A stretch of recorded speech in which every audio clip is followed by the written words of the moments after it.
Salut, salut! Et je continue dans ma lancée de petites vidéos pour répondre à la question concernant les micros sans fil, parce que je sais que vous avez soif d'apprendre et que vous aimez utiliser tout ce qui est à votre disposition. Alors je vais vous montrer comment brancher ces micros sans fil, parce que vous l'avez peut-être vu, je reviens sur ma petite tablette ici. Quand je viens dans ma vue All, j'ai rechargé ma base Conf Easy, situation de base. Peut-être même le refaire une fois pour que ça vous revienne. Tac, donc on clique dessus ici, on fait rappeler ici. Oui, je suis dans ma vue All, donc je vois tout. Et là, on a des micros sans fil qui sont déjà branchés, sans fil gauche, sans fil droite. Violon, canal 10. Donc ça, petite vérification ici. Je vous rappelle que là, les fils qui sont branchés là, 9, 10, 11, 12, doivent correspondre 9, 10, 11, 12 à 9, 10, 11, 12 de ces boîtiers-là. Et c'est là que on doit s'assurer que ça fonctionne bien. Qu'est-ce que c'est que ces lumières qu'il y a sur les récepteurs sans fil? Par défaut, on peut lire A1, A2, H1, H2. Si ce n'est pas le cas, vous pouvez modifier avec les boutons ici, Groupe et Channel. Donc si je clique sur Groupe, ça bouge un peu dans tous les sens, mais si je clique une deuxième fois, c'est moi qui décide. Donc je clique plusieurs fois jusqu'à que j'arrive sur A1. A1 par exemple. Essayez d'avoir 4 éléments qui ne soient pas les mêmes. Si vous avez A1 ici, A1 ici, il risque d'y avoir un petit souci. Et en fait, ce chiffre-là doit correspondre sur votre micro sans fil à la même valeur. Comme ça, ils arriveront à se connecter l'un à l'autre et à trouver le signal. Donc si sur mon micro ici, je mets la valeur A1 aussi dans les réglages, le son qui rentre ici va se faire envoyer là, revenir dans ce petit fil qui, connecté à ma table de mixage, correspondra à un chiffre et on pourra traiter le son là. Si vous voulez pas trop vous prendre la tête, vous pouvez allumer le micro et espérer que, donc là on voit le voyant allumé, je suis resté appuyé sur le bouton ici, le voyant s'est allumé ici à côté du A1, ça veut dire qu'il capte du signal, il y a une connexion qui s'est faite entre deux. Et si je commence à parler dedans, il y a même le deuxième voyant qui s'allume, ça veut dire audio, ça veut dire que d'une part il est prêt à recevoir du signal et de l'autre part il reçoit même déjà du signal. Ça veut dire que ce micro sans fil est appairé à cette ligne ici, cette entrée là. Et donc si je veux savoir sur quelle ligne il est branché, je devrais suivre le câble. Ou sinon, je peux aussi simplement faire le test visuel. En parlant dans le micro, je vois que j'ai ma piste 11 qui bouge. Et donc ce micro-là est réglé sur la piste sans fil gauche, sans fil G. Si vous voulez changer ça sur le micro, il faut que je vous pose. Non, je peux faire ça comme ça. On peut dévisser la partie arrière. Et là, on tombe sur plusieurs éléments. On tombe sur les piles et on tombe sur les mêmes petites informations qu'on avait sur notre récepteur, à savoir le groupe et le channel. Et là, si je l'allume, tac, je vois A1. Et pareil, je peux bouger A, B, C, D jusqu'à combien? L, P, R, U, Y. Waouh! Il n'y a pas tout l'alphabet, mais il y en a quelques-uns.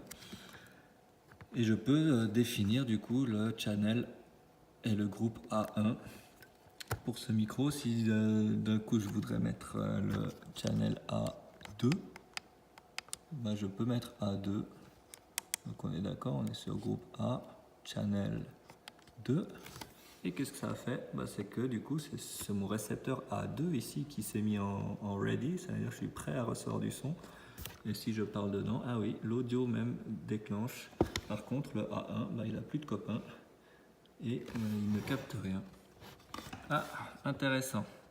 Ça, j'en profite tout de suite. Si le voyant orange s'allume, ça veut dire changer les piles, tout simplement. C'est une bonne info, bon exercice. Je vais changer les piles. Donc on les enlève, comme des piles, il y a le plus, il y a le moins. Et on remplace ça, je vais tout de suite faire ça après. Voilà, donc là vous avez déjà des infos. Si vous avez besoin des autres micros, ils sont rangés où? Waouh, une belle tour ici. Divers matériels, micro sans fil, câble audio, micro. Là, qu'est-ce qui vous intéresse? C'est les micros sans fil. Allez, jeter un petit coup d'œil dedans. Hop là.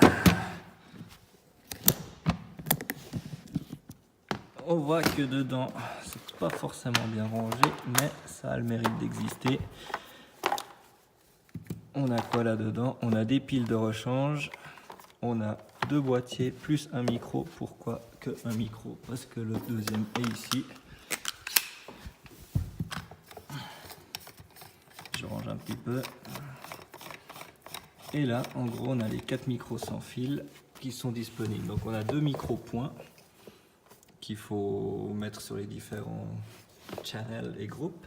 Et ensuite, on a 2 petits boîtiers comme ça qui peuvent être utilisés pour plusieurs choses. Donc ces petits boîtiers là c'est la version avec un câble pour instrument. Donc on voit une prise jack qu'on peut utiliser. Et puis ça, c'est le petit élément qui vient se brancher là-dedans. Tic.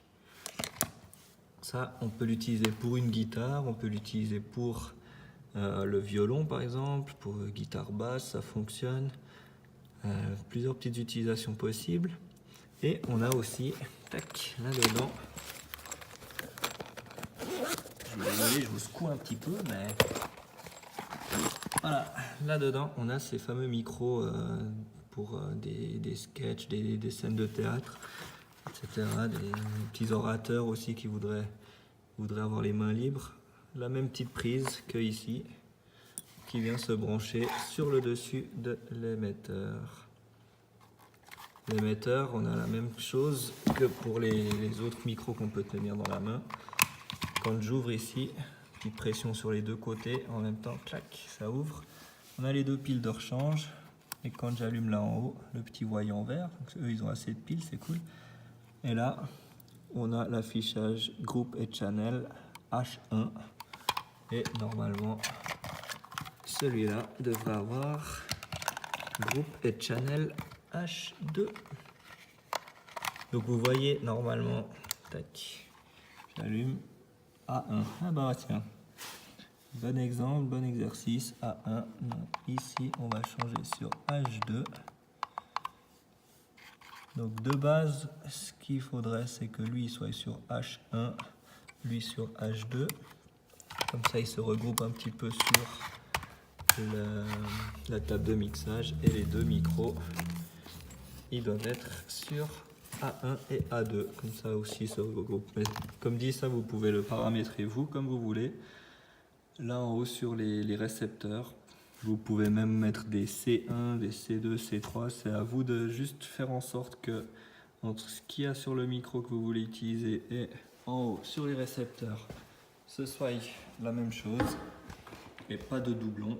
Évitez d'avoir un C1 ici et un C1 ici, ça risque de poser des problèmes. Mais du moment où, entre le micro ou l'émetteur et les récepteurs ici, vous ayez la même chose, c'est parti, vous pouvez les utiliser, faites-vous plaisir. A plus, ciao!